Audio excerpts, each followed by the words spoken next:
Everyone alive?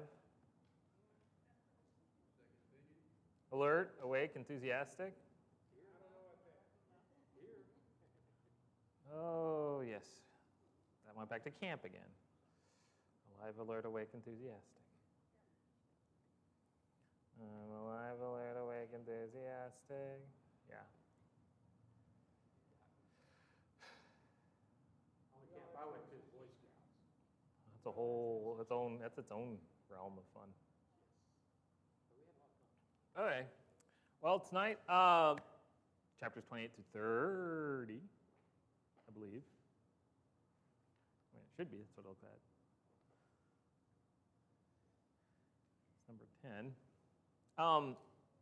We had been going through the series of one-on-one studies. And it really was interesting to think of the choice that, remember Randall made the bargain. 5 studies, and we're done. So you got to pick 5 things that are going to be very, very important. And they're supposed to stay within an hour, so they're not supposed to just wander to everything. And it got me thinking, what would be the 5 things you would pick? What would be the 5 most important things to bring up to someone who isn't familiar with the New Testament? What's their starting point? That's a key question. If you tried to keep it general, you talk about who God is and his nature and being, and then you need to talk about, before you talk about salvation, you have to talk about sin and loss and death. Before you talk about sin, you've got to talk about right and wrong. It's really going to depend on their situation. And that's just it. You have to know where they're at. So, I mean, if you go in assuming, Mm-hmm. then, the chances are you're going to miss them and they're going to be insulted. Yeah, it's very easy to do. In Mike's case, we can kind of, since he's the protagonist, he's the first person voice here, we can kind of know where he's coming from. He is searching, and he is definitely in need of the gospel. I'm not going to take that away. But he is in a position versus some people that he does have at least a concept, an understanding. He knows a lot of things, right? He knows generally the concept of God in Christ, and sin and morality. He understands and holds the Bible as authoritative. And we were talking when we looked at the word truth this morning. If you can't see the word as truth and sole objective truth, then you have a lot of problems. So in many ways, Randall isn't in a bad situation here by offering 5. Because I think he knows that Mike he'd already dealt with a lot of these problems. I don't know if I'd necessarily do that with just someone I didn't know, though. That's not a lot of... That's where relationship comes in. And that's going to be emphasized in this section here. It's going to kind of come full circle when we get to the actual 4th study. What actually is going to happen today is chapter 28 is pretty short. It's just kind of something that happened that afternoon that's an aside. Chapter 29 is the 4th study, but not really, because the 4th study will be postponed. Mike is going to have a question for him, and so he's not going to count it as the 4th study. He already had it prepared. Chapter 30 will be that 4th study. And then we'll have the 5th going on. And the 4th study is going to focus on the gospel itself. It's interesting. You'd figure that would be the last one that he would do.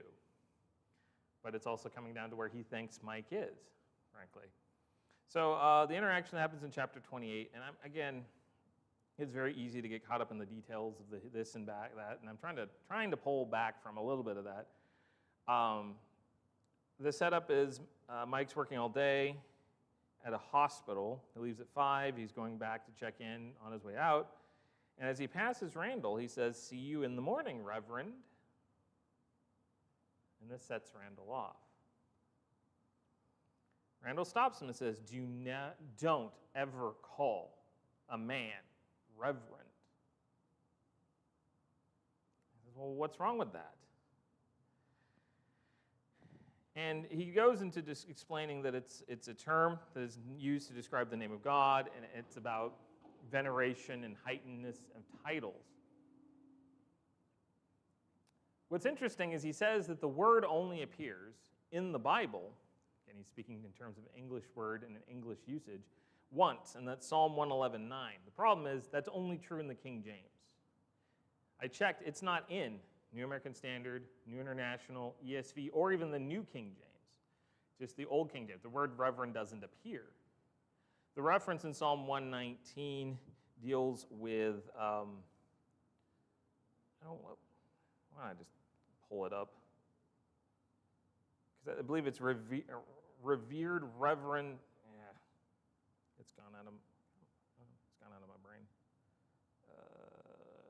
I know what the word that the others will use is, and that's what I was focusing on. But I want to get the phrasing right. The New American Standard has, he has sent redemption to his people and has ordained his covenant forever. Holy and awesome is his name. And in the King James, I should have right here, holy and reverend is his name, which is an interesting phrasing because you wouldn't expect, revered you might think would be the more common English way to put it, but reverend is his name. All the others go with holy and awesome is his name, which is actually better fitting to the notion of it. Something that is revered, something that is held in high esteem, something that is, well, revered. It's in the term there. And you wouldn't call a person, hey, awesome.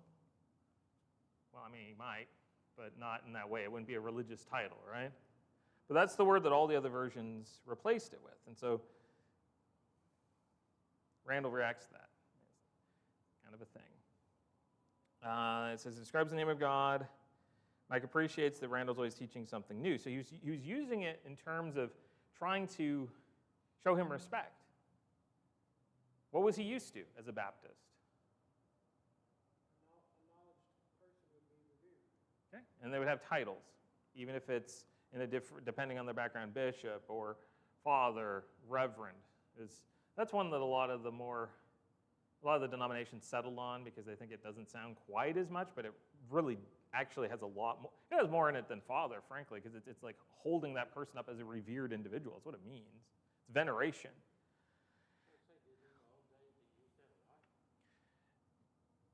Still today. It's a title that's pretty common with a lot of denominational ministers. They may not hold it, but they'll have it on their business cards and things like that. If you're ordained, and that's the thing, you have that ordination, you have the ceremony, you become this. Now the Church of England has vicars, but they're still addressed in a particular form. It's a trapping. Now,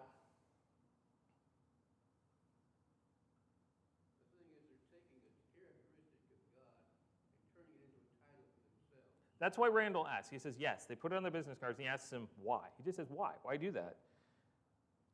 It's, men wanting spiritual titles reserved for God.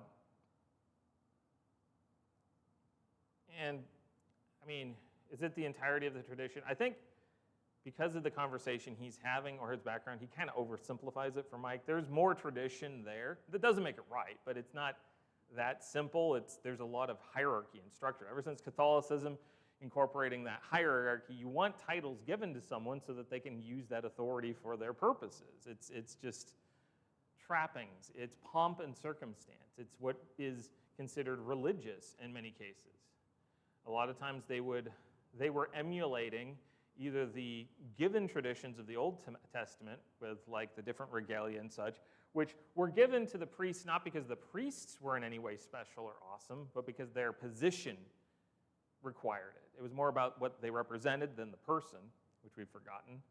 And also a lot of the pagan religions, even the Roman religions had a lot of trappings. It was what people were used to. You want that ceremony.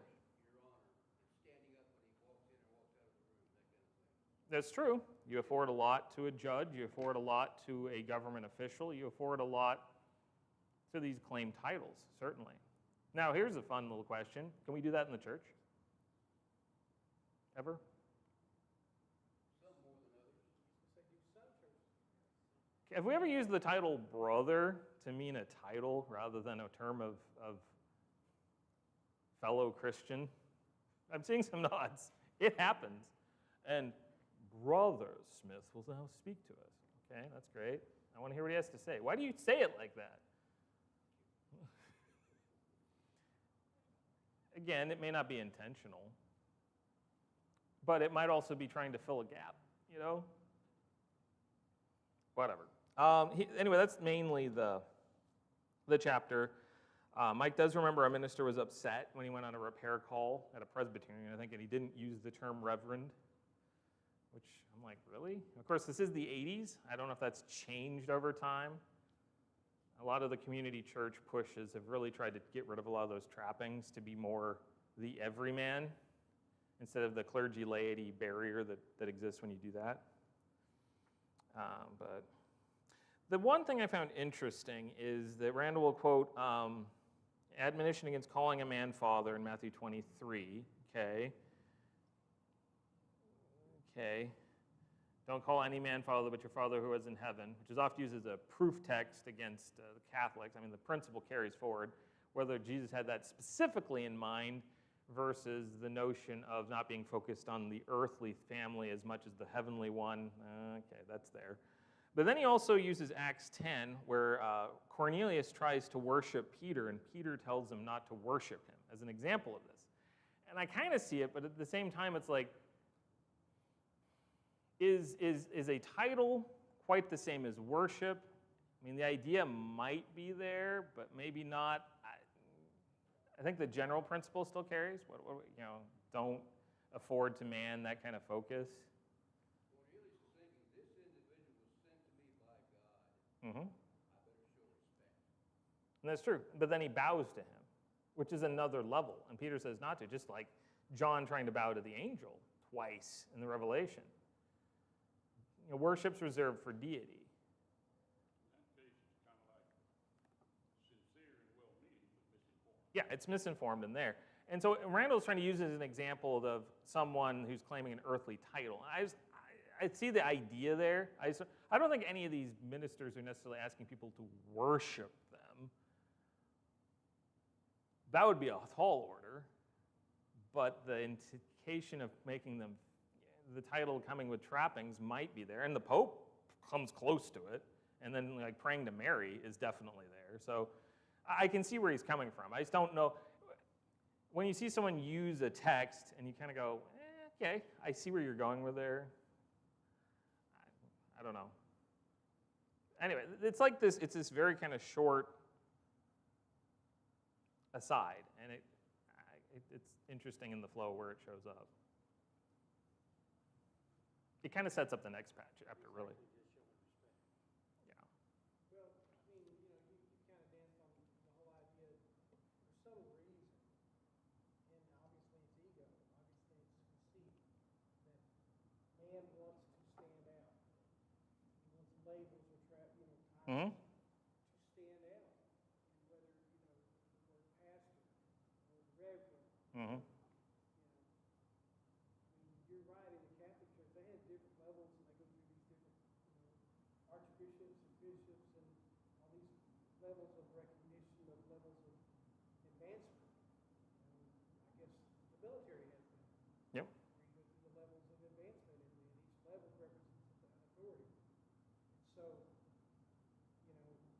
the ignorant try to apply a recognition of knowledge and authority somehow. And the sad thing is where a human being accepts that and doesn't do anything about it. Well, and we like to create hierarchies. That's just kind of our history and things that we do.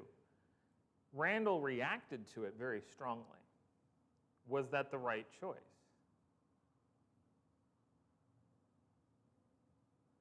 Is there a case where someone well-meaning that I'm having a conversation with would use the term reverend or pastor, and it wouldn't be the time to just jump on them for saying that? Is that a possibility? So there's a balance to all of this. In this case, I don't think it was necessarily bad, because he knows Mike, he has a relationship with him, and he wants to use it to teach, as opposed to just say, that's not a proper title. Okay, if you're going to say that, then explain why, and that's what he does. But it doesn't necessarily mean when people are unfamiliar with things, that it can be one of those pick your battles kind of situations too. Most of the common people who use that reference don't even use it with a sense of the reference of it. No, they don't. It's just a common title that they're a reference that they're used to. Yeah. No more in depth than that. Yeah, they couldn't define the term, because it hasn't been used in an English Bible since the King James, and again, only that one time. Jamie? I don't know. I was just going to say that a lot of the time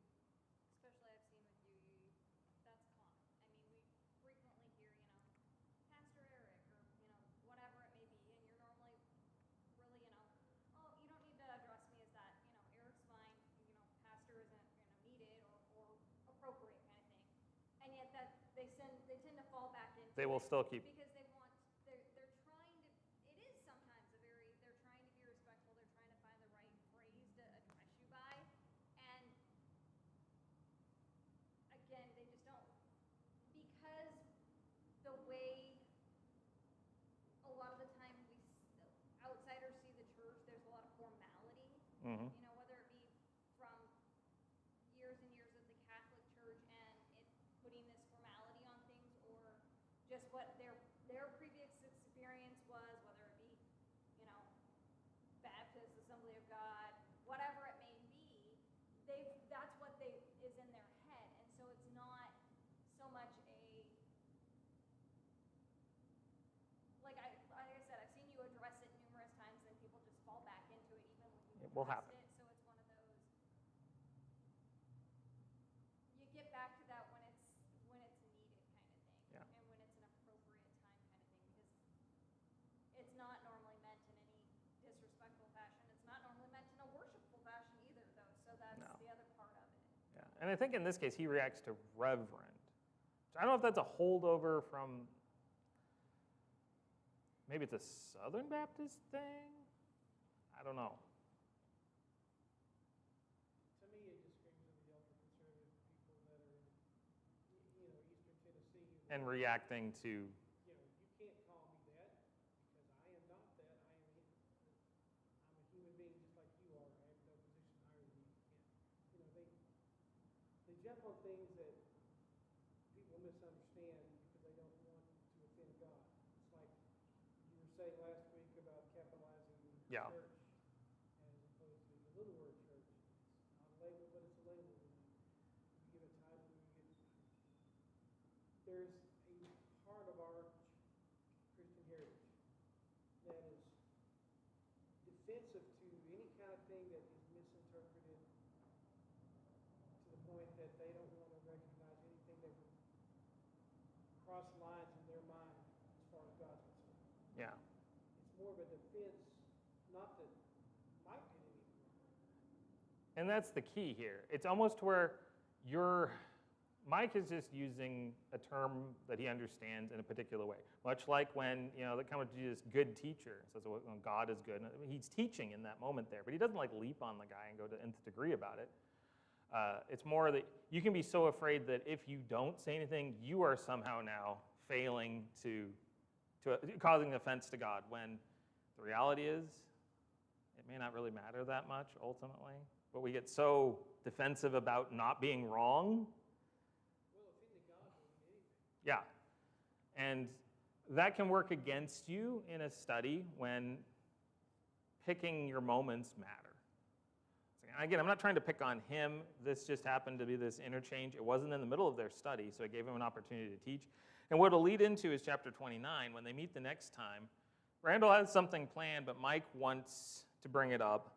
And it gets back, can we push what you have prepared today and cover what I want to cover? I will say that in a study scenario, that can be really dangerous. They have a rapport, so he trusts that Mike's going to ask theoretically a pertinent good question. But when someone's just starting out, they could come up with who knows what. So he says, sure, we can push it to tomorrow, but I'll still get my 4th. This doesn't count against my 5. What do you have? Maybe it's better to just say, well, what is it first? Because if it's completely out there, you can say, hey, how about we write that down, record it, and come back to it. But in this case, he's curious about the term pastor, why preachers are called that. And it kind of is breached, and it comes organically. I'm going with the conversation that they had over the reverend thing. So I think that's why he just opens up to talk about it. He'd already talked some about the organization of the church. There's a lot that's in one of the previous chapters about that. I didn't go into the nth degree with that because we're familiar with it, but he lays it out. Doyle, did you have something? Another example of his primary focus is meeting where he is. Meeting, yeah, certainly. And, That seems to me to be the priority in that. yeah, and he's letting him take the wheel for a second, trusting that, and it's good. This is going to lead in a direction that's helpful. And there's a lot in this chapter. Again, it's mainly a lot of things that we know. So I don't necessarily want to belabor a bunch of it, but it's more about the interchange between it. One thing that, the recognition that he's That's true. to Mike. Something that sometimes we get trapped when we're studying. You want your path in your system. We got to go this way. We got to make these steps. We got to get to this point. Well- You're interrupting me. If the subject is asking a question, what is that saying? And it will give you a clue as to what they're thinking about. Now, sometimes it can be a little, okay, maybe not now, but if you get deep enough in it, it can be well worth it. And this is a logical question. They've talked about why the church is different, structure of the church, the nature and so forth, and then titles. So yeah, where do you think you're going to go from here? You'd already talked a little about the idea of elders and deacons, but what about pastor? So he basically focuses on, the New Testament also uses overseer, shepherd, bishop, elder, technically presbyter, depending on your translation. That's another one, which is a transliteration from the word presbyteros. We lazily just stole the word, and that's where Presbyterians come from, or episkopos, from which Episcopalians come from. They just are taking from the words for elders. Pastor comes from poimen, and that's only found in Ephesians 4:11. It's commonly translated as shepherd. It's interesting. I need to review it. When he says it's only found in Ephesians 4, I think it's still the common word used for shepherd, like I am the good shepherd in John. So I think what he means is it's only used for that particular office in Ephesians 4 to describe it. That was one of the statements where I'm like, maybe, because shepherd will show up elsewhere. But then he talks about a distinction between evangelist and pastor in that. To some are evangelists, some are pastor. He makes a big deal about trying to separate the two, which is interesting, because can a pastor be an evangelist? There's a question. Yeah. Yeah, he's trying to separate the two roles for Mike's benefit, but I'm like, you want to be careful with that, because there's nothing to say that an elder can't do evangelism. Yeah, and then. What did it mean back then? What does it mean now? Well, but also there are congregations where the minister is one of the elders. That happens too. They're two roles, but. There's a lot of places in church operations where dual roles are filled by the same person. Yeah, and that's true. It's just. More ways as well. What he's getting to is the one pastor system, and that's how he describes it, the one singular, the one man, one pastor system. But when he separates evangelist from elder, pastor, shepherd, it can create in the notion in the mind that one can't do both, and there's nothing technical, he can't. But I just noted that, and there are some that really do hold that really strongly. But he's just trying to break them apart to show that there's two roles. And one man is never going to be that singular role. Whenever there's pastors or elders or overseers or whatever term, it's always plural. And he goes into that. It's not the one-man pastor system. The preacher is not the pastor. There's always more than one pastor at a congregation. Elder. He keeps using that term because it's what he's familiar with. To us, we'd say elder a lot, or shepherds. I've been in a congregation where they use shepherd the whole time. We tend to not use the term pastor because it causes confusion. But that's the elders of whom Paul's talking about, of course. And he provides, Mike wants to know where this is found. Where's the plurality? And then he gives a list. It's Acts 11, 14, 15, 16, 20, Titus 1, James 5. I mean, there's a whole bunch of references. And and it's always a plurality. The elders, the overseers, And so Mike accepts this. So then he asks, why do so many denominations follow the one pastor system?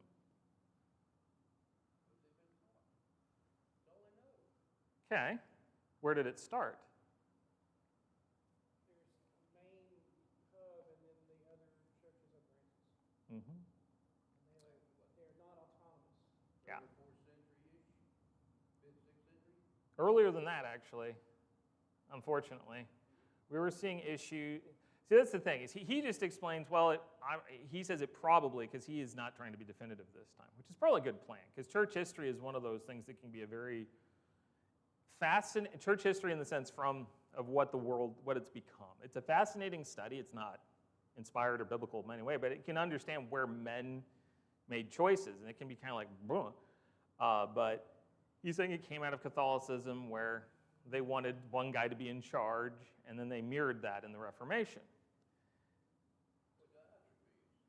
The best understanding is in the early church, especially before Constantine, there was a lot of persecution that they went under by Roman persecution, and it came and it got strong under Domitian.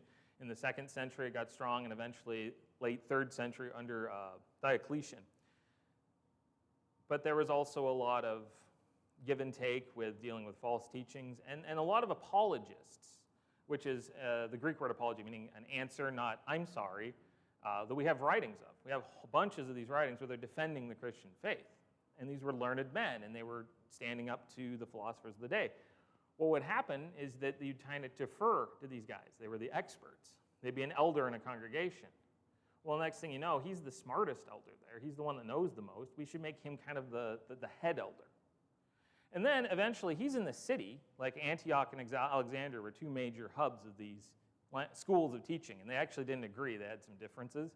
But this big city, I mean, these smaller towns, they don't have these scholars. They don't have these people who know things. They might have elderships, but let's let them kind of influence these other ones and come and show them what to do and put them under their purview. The next thing you know, you have Antioch and Alexandria and Jerusalem and Rome, and there's one more, the 5 Cs. I can't remember what the 5th one was. Was it Constantinople? I don't think that was a thing yet. Hippo? It doesn't matter. There were 5 cities, the 5 Cs, and then eventually Rome became the prime one. And it was this just steady progression of deferring to experts. And them, well-intentioned sometimes, not with ego, taking that on themselves. You could argue the same thing happened in the 1800s with what happened to Alexander Campbell, starting very kindly. He became kind of this de facto pope there for a while, that everyone just listened to whatever he said. It can happen, right?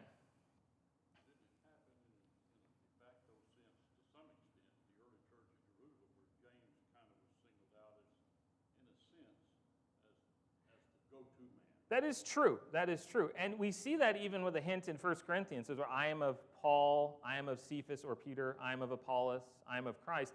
It didn't mean that Peter and Paul and Apollos and whomever were themselves actively courting followers, but people liked their particular takes and were starting to fit with them. Yeah. And the men from James that we see in Galatians, I don't think James himself, James the elder, taught a particular way, but they attributed to him certain things to identify with, we need to Jews stay with Jews, those dirty Gentiles stay over there. And then when they show up, even Peter's like, I want to impress them, and Paul just tells them off. It was drama, it was personal stuff, and these things happen even with the best of us.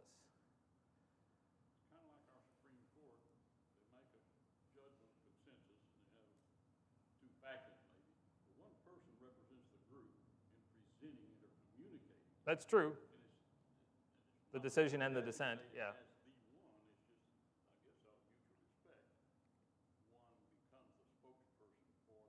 It can, and a lot of times they can defer a bit more. And you can have a lot of situations, though. I mean, 1950s, you had this publication and its editorial board versus this publication and its editorial board, Gospel Advocate versus Firm Foundation, or what. Things happen. We have to rein it in. But why did it happen in the denominations? It happens over time. People consolidate power.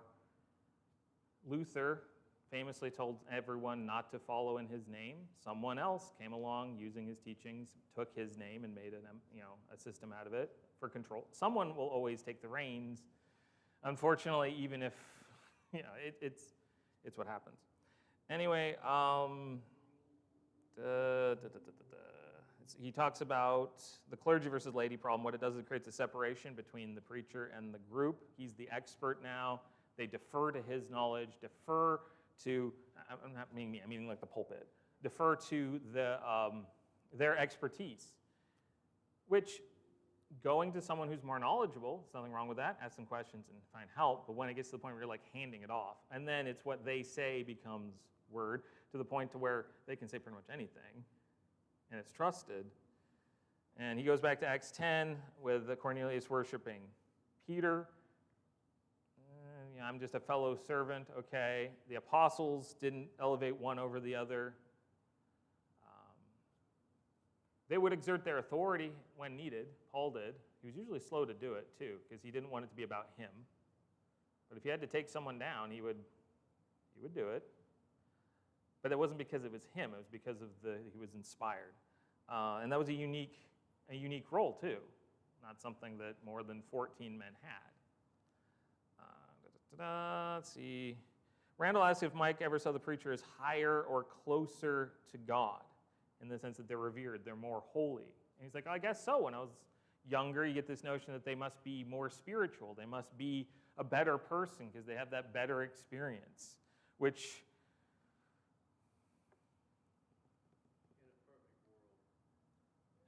Well, on the other side of it, that can cause so much damage when they fail, and everyone does.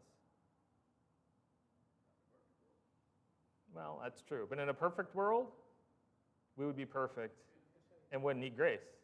We are in a perfect world. We're just humans and we messed up. That's true. And we will one day have that ideal perfection. Randall decides to answer this notion in a way that I think was pretty good. It's like, you saw this man. Did you consider him to be more special? Yeah, he seemed like he was more spiritual. He says, okay. Every Christian is a priest. He quotes the Holy Priesthood. Every Christian is a priest. Every Christian is a minister or a servant of Christ in some fashion. I think we run with the word minister to some funny directions. Even in the church, we can have the minister. It's kind of a tortured word when it really is just dikaios. It's servant. Servant, it's akin to deacon in the general sense, really. And then there's deacon in a more specific sense. And we're all responsible to share the gospel. We all have differing talents, and you have the body and the many members and everything.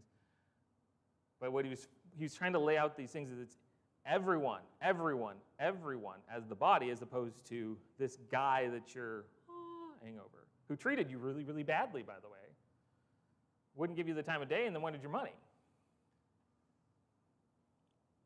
And he closes the thoughts by pointing out that a lot of these pastors aren't qualified. And he goes to 1 Corinthians 3, brings up marriage and divorce, which is its own sticky issue, whether they're believing children, another sticky issue, but a lot of the other things that don't apply in terms of their position. And we can even, you want to go to the Mormons and their usage of elder, oh boy, but that's more there. And he just kind of lays those things out. And again, Mike had never looked at that before. And never had considered that they would be qualifications. Well, there are qualifications for elders, but if you try to apply them to a lot of these people that are making that claim, they don't fit. It's interesting. So he closes with an important question for the chapter. How do so many good and highly intelligent people entrust their spiritual future into the hands of a single man? That is a system that is open for corruption. And that is true. What happened in the old law when the high priest didn't do his job? You have problems. Rot spreads from top down. Yeah. Or the king.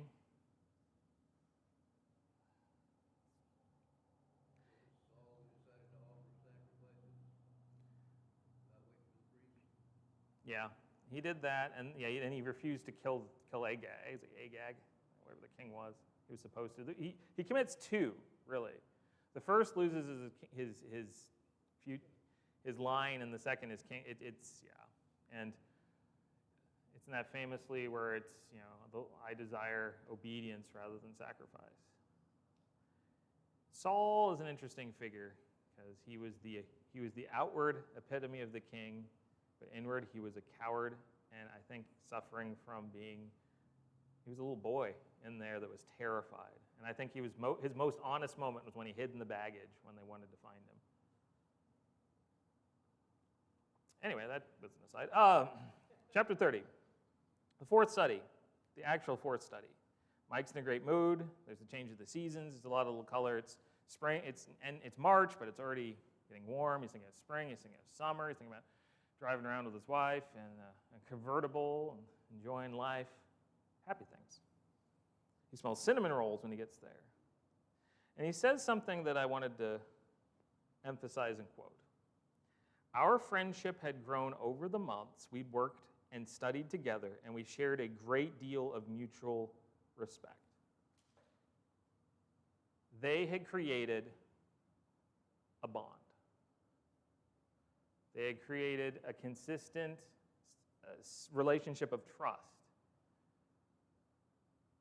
Randall had proven himself in word and deed. Not to say that he's perfect, he wouldn't claim it, but that's important, right?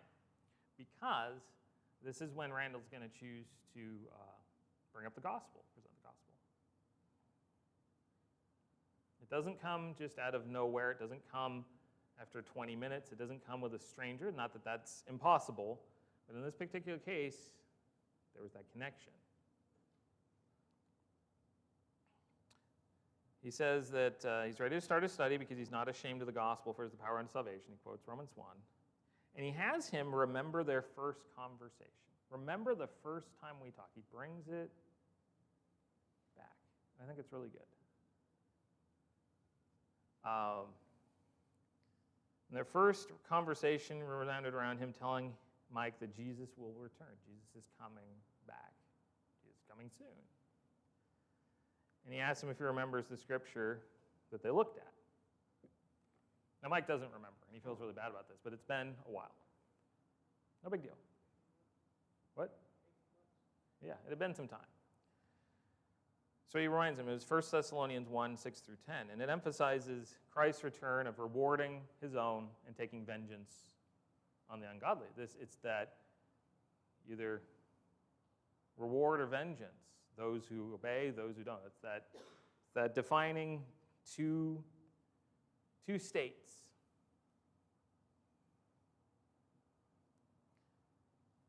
There are only two types of people, those who obeyed and those who have not. And he asks him, have you obeyed the gospel? Now, he'd asked him this kind of before. And Mike had answered, he talked about the sinner's prayer, and it went down on that whole line. And he didn't just then, oh, that's not real. That's terrible. He let him search. Now he's bringing it back. Is that a good plan? To relate things back to where you've been?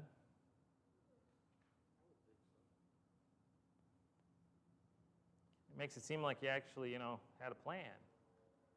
And even then, it might have still been somewhat organic in their interactions, but he can relate it back. So it's there. Mike answers after a while, I'm not sure. Now that's different than what he said before. Are you saved? Yes.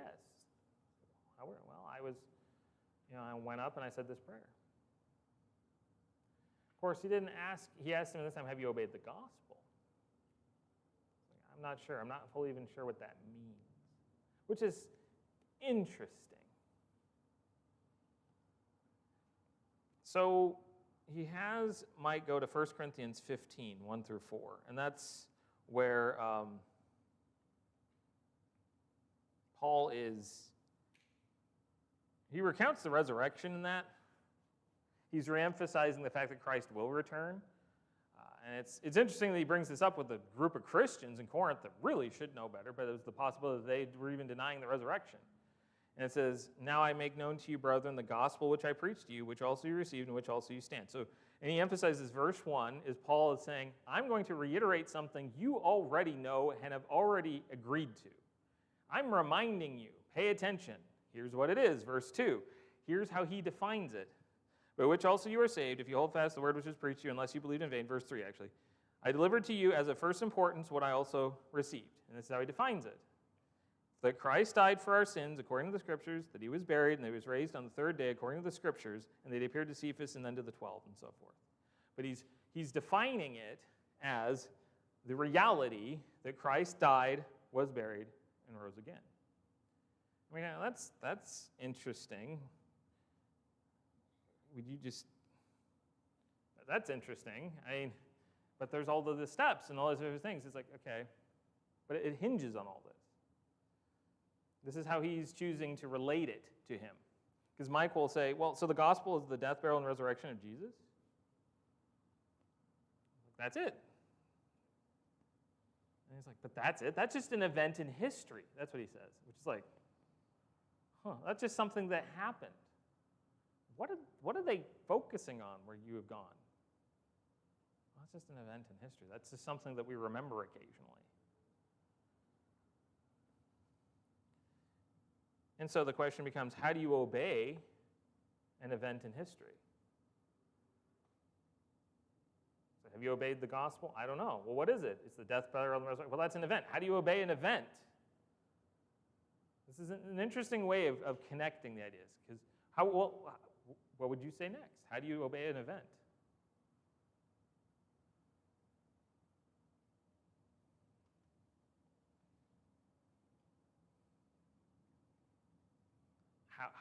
How do we connect ourselves to that particular event? Or how does the New Testament teach us to become that event? How so? Yep. And that's what it is.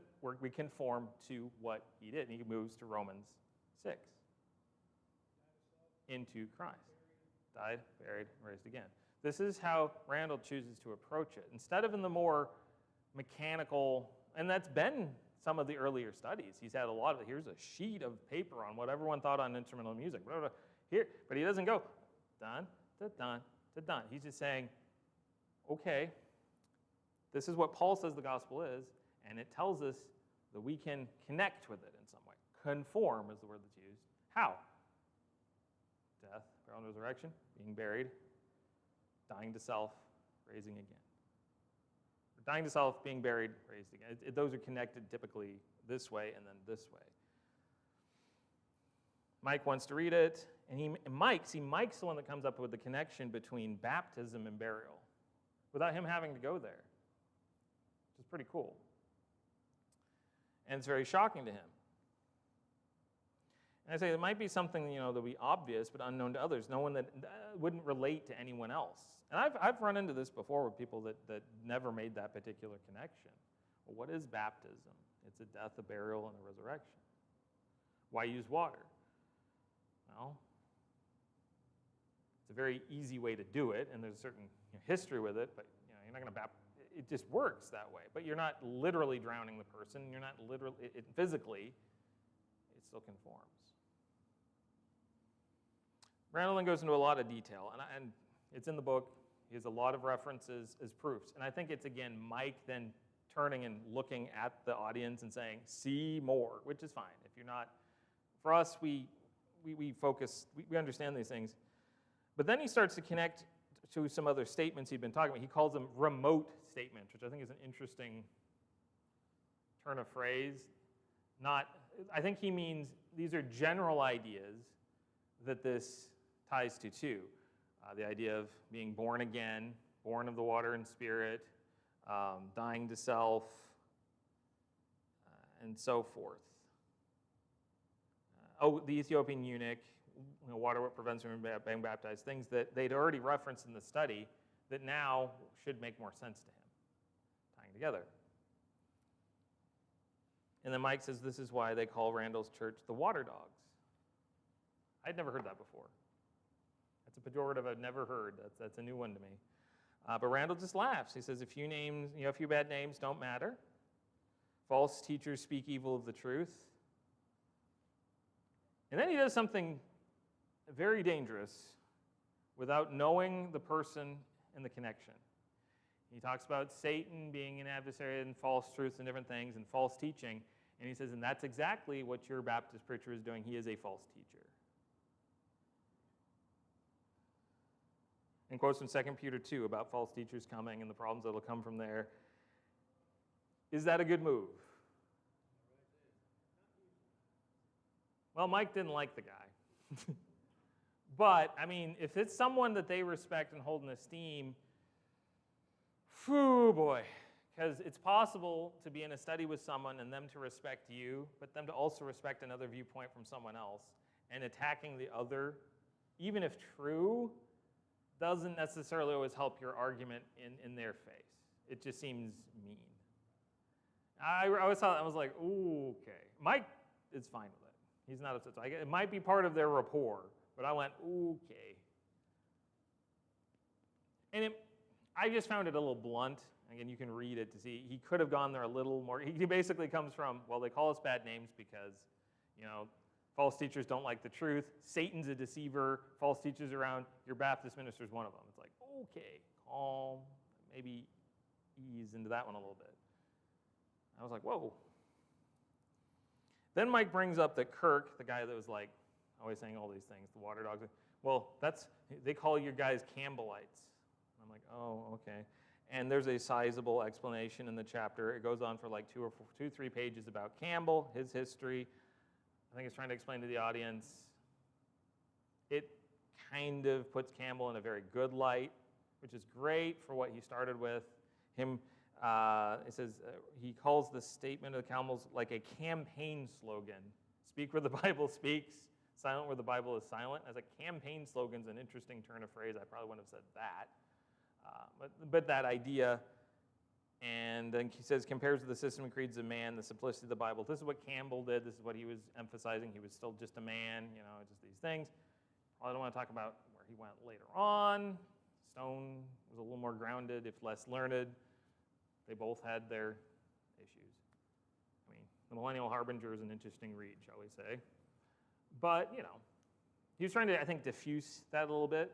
Because there is an accusation that can be made. So, well, you get mad about calling us Lutherans or calling us Zwinglians or Calvinists, but you guys are just Campbellites. It's like, no, we're not in that sense. Just someone had this particular idea that turned a bunch of Presbyterians around, and it grew from there, and it wasn't just their idea. But that does come up occasionally. Probably not as much as it used to.